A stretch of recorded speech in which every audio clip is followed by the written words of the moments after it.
மகாநதி சீரியல்ல யமுனா நிவின் கிட்ட ஏங்க என்ன பார்த்தா என்ன லூஸ் மாதிரி தெரியுதா? நீங்க என்ன இந்த காவேரிக்கு ரொம்ப ஓவரா சப்போர்ட் பண்றீங்க? அவ ஒர்க் ஷாப்காக ஒரு வாரம் வெளில தங்கி இருக்குன்னு சொல்லும்போது எங்க அம்மாவே வேணாம்னு சொன்னாங்க. நீங்க என்னங்க அவளுக்கு சப்போர்ட் பண்ணி உங்க அம்மா கிட்டே பேசுறீங்க?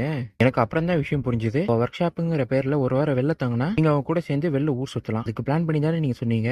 நான் தான் பைத்தியக்காரி இல்ல, நான் மட்டும் தான் கத்திட்டு இருக்கேன். என் பேச்ச கூட நீங்க கேட்கல. நான் உங்களை கேள்வி கேட்டு நீங்க ஒன்னும் ஏஞ்சி போவேனா, நானே போறேன்னு போறாங்க. யமுனா போனதும் நிவின் அவர் காதுல இருந்து இயர்போனை வெளில எடுக்கிறாரு. யமுனா திரும்பவும் நிவின் கிட்ட பேசலான்னு வரும்போது காதுல இயர்போன் இருக்கிறத பார்த்து போய் நம்ம இவ்வளவு நாள் சொன்னதெல்லாம் காதலே வாங்கல போல, அவர் பாட்டு கேட்டு ஜாலியா இருக்காரு, இவர்கிட்ட பேசி எந்த பிரயோஜனமும் இல்லைன்னு கோவத்தோட ரூமுக்கு போறாங்க.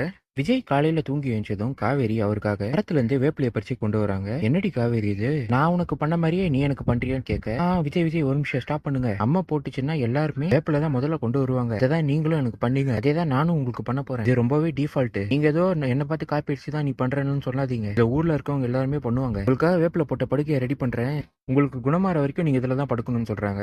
காவேரி நொண்டி நொண்டி நடக்கிறத பார்த்த விஜய் எனக்கு என்ன ஆச்சுன்னு கேக்குறாரு. காவேரியும் அது ஒண்ணு இல்லைங்க, வேப்பிலைய பறிக்கலாம் மரத்து மேல ஏறினேன், வேப்பில ரொம்ப ஹைட்ல இருந்துச்சா, நானும் கொஞ்சம் எக்கி எடுத்தேன், அதுல கொஞ்சம் கால் ஸ்லிப் ஆயிடுச்சுங்கன்னு சொல்றாங்க. இதை கேட்ட விஜயம் டென்ஷன் ஆகி, ஏண்டி உன்னை யாரு இந்த மாதிரி வேலை பண்ண சொன்னா, நீ பாட்டு ஆர்வ கோளாறுல ஏதோ வேலை எல்லாம் பண்ற, பாப்பாக்கு எதாவது ஆயிட போகுதுன்னு சொல்ற, அதெல்லாம் ஒண்ணும் இல்ல விஜய், ஆள் தான் ஸ்லிப் ஆச்சு, பாப்பாக்கு ஒன்னும் ஆகல, இங்க போய் பிரஷ் பண்ணிட்டு வாங்க, நான் காஃபி எடுத்துட்டு வரேங்கிறாங்க. எதர்ச்சியா காவேரிக்கு போன் வர, போன் எடுத்த விஜய் காவேரி தன்னோட அப்பா கூட இருக்கிற போட்டோ வால்பேப்பரா வச்சிருக்கிறத பாத்துறாரு. ஓ, இன்னைக்கு காவேரியோட அப்பாவுக்கு பர்த்டே போல, நம்ம ஏதாச்சும் பண்ணுமேன்னு ஒரு கேக் ஆர்டர் பண்ணி வீட்டுக்கு டெலிவரி பண்ண சொல்றாரு. காவேரியை கூப்பிட்டு காவேரி கேக்க பிரிச்சு பாருன்னு சொல்ல, அவங்களும் ஹாப்பி பர்த்டே அப்பா அப்படின்னு எழுதிருக்கிற கேக்க பார்த்து சந்தோஷப்படுறாங்க. ரொம்ப தேங்க்ஸ் விஜய், எங்க அப்பா கூட இருக்கும்போது தான் நாங்க எல்லாம் ரொம்ப சந்தோஷமா இருந்தோம், எங்களை அவரு ரொம்பவே கஷ்டம் தெரியாம வளர்த்துட்டாரு, அவர் போனதுக்கு அப்புறம் தான் கஷ்டம்னா என்னன்னு எங்களுக்கு தெரிஞ்சது அப்படின்னு அவரை பத்தி சொல்லி ஃபீல் பண்றாங்க. விஜயும் காவேரியை சமாதானப்படுத்தி, மாமா நீங்க ஒன்னும் கவலைப்படாதீங்க, உங்க பொண்ணை நான் ரொம்ப பத்திரமா பாத்துப்பேன்னு சொல்லி கேக் கட் பண்ணி சாப்பிட்டு சந்தோஷப்படுறாங்க. சாரதாவும் குடும்ப ஆளுங்களும் சந்தானத்தோட போட்டோவை வச்சு அவருக்கு பிடிச்சதெல்லாம் செஞ்சு வச்சு, சந்தானம் இருக்கிற வரைக்கும் இந்த குடும்பமே ரொம்ப நல்லா இருந்துச்சு, எல்லாருக்கும் வாரி வாரி வழங்குவான், ஆனா இந்த பசுபதியால தான் மனச்சணிஞ்சு போய் இறந்து போயிட்டான், குடும்பமும் கஷ்டமான நிலைமைக்கு வந்துருச்சு, காரணமான பசுபதி மட்டும் சந்தோஷமா இருக்கும், அவனுக்கு ஏதாவது ஆச்சுன்னா தான் ரொம்ப சந்தோஷப்படுவோம்னு சொல்ல, குமரனும் கவலைப்படாதீங்க பாட்டி,